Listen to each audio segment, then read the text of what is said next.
In the descriptions of other factors for awakening, mindfulness comes first. And usually it's defined as being mindful of the body in and of itself, feelings, mind, mental qualities. In other words, the four establishings of mindfulness: ardent, alert, and mindful, putting aside greed and distress with reference to the world. The practice leading up to right concentration. Then in that context, the next factor, analysis of qualities, means looking at what's going on in your mind as you try to get the mind to settle down. Which events in the mind are going to be helpful to settling down and which ones are not. Then comes persistence. You try to develop the skillful qualities and abandon the unskillful ones. Then following that, the factors deal with concentration directly. Rapture, calm, concentration, equanimity. But there's another description, in which mindfulness is being mindful of the Dhammas that you have memorized, that you've learned, what you've read, what you've listened to. And then the analysis of Dhammas has to do with sorting through what you listen to figure out what's skillful and what's not, what can be applied right now and what's not useful right now. The two meanings are not all that different, because after all, when you're being mindful to be with the body, ardent, alert, mindful, putting aside greed and distress with reference to the world, you have to remember what you've learned that's really relevant to what you're doing right now.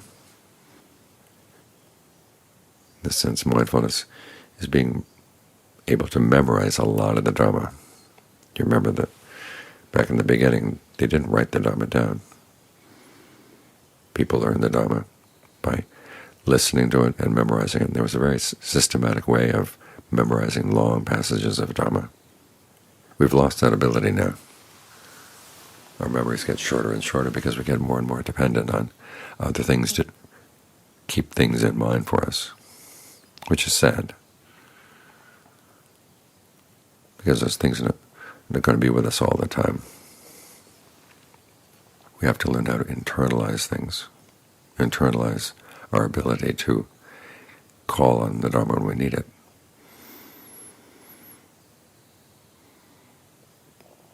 And the image the Buddha gives of the practice is being like having a fortress at the frontier. Mindfulness is the gatekeeper. In other words, states of mind present themselves, and then mindfulness has to rifle through his memory. And we go, who are these people coming here? Do I know them? Do I not know them? Are they friends? Are they foes? The more extensive a memory the gatekeeper has, the more he's able to recognize who he can let in and who he should keep out. Then you get inside the fortress. You've got the soldiers of right effort, and their weapons are their learning, the teachings they've memorized. This is why we have chants. This is why we memorize passages of the Dhamma, so we can have some weapons, because things come up in the mind, and the question is what to do. This is a very basic level of inner conversation or inner dialogue. What to do next, what to do next. And different imperatives will recommend themselves. And the question is, where do you get those imperatives? They come from our family, they come from the media, things we picked up here and there, the geography of Middle Earth. Our minds are full of all kinds of things. The question is, are they useful weapons or not? Think of that Far Side cartoon, the cow tools. This cow is standing behind a table with some tools on the table that the cow is very proud about. And you look at the tools, and they look totally useless.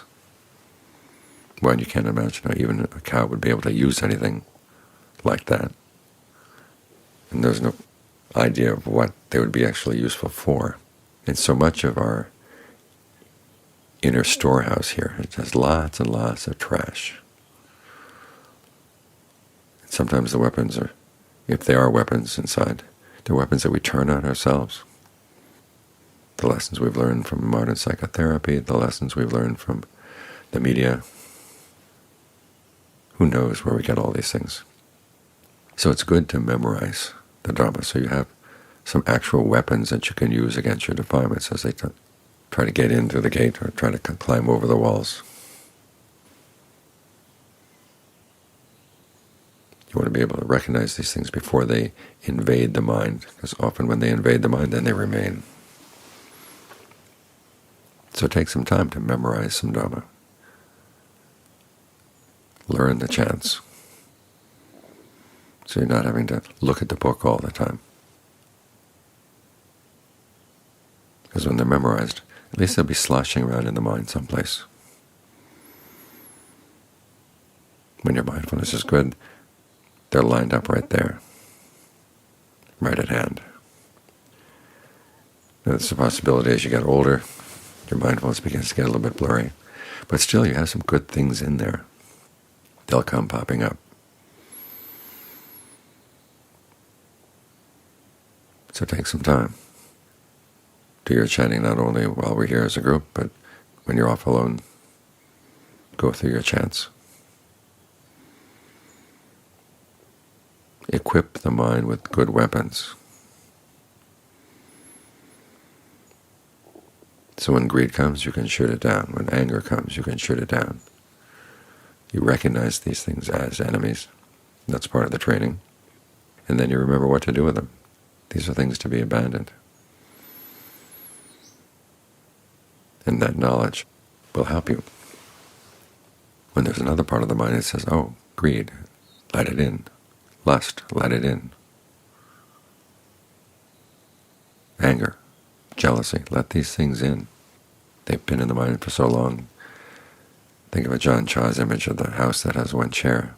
Well, they've taken over the chair, and you're standing off by the side serving them.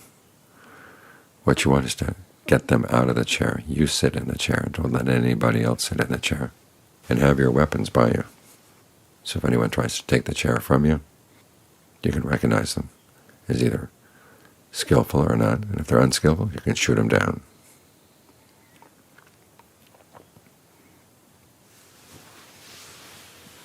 Some people ask why we should learn the Pali.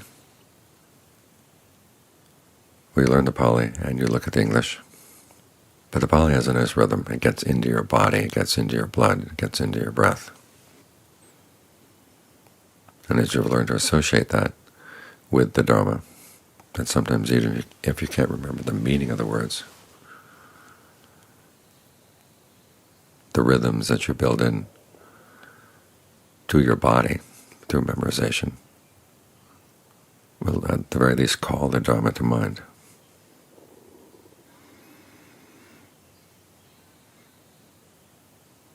So it will be there when you need it. You may not be able to remember the meaning of a specific passage, but just remembering there is the Dhamma in the world. You've practiced the Dhamma in the past. Remembering that fact can often help you call useful things to mind. There's a passage in the canon that talks about how people who've memorized the Dhamma die. And if it so happens they get reborn in heaven, for a while they get kind of careless, heedless, because the pleasures in heaven are pretty good. But then the Dhamma comes to the surface, and they remember, oh, there is such a thing as the Dhamma, and you remember what the teachings were. That helps to make you heedful. So even in heaven you need weapons, to say nothing of being here on earth.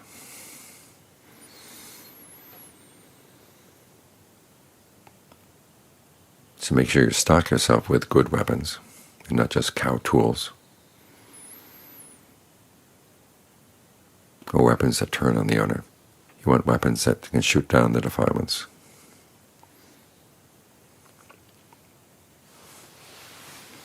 And in this way, the conversation that goes on in your mind is actually a help to you and not a hindrance.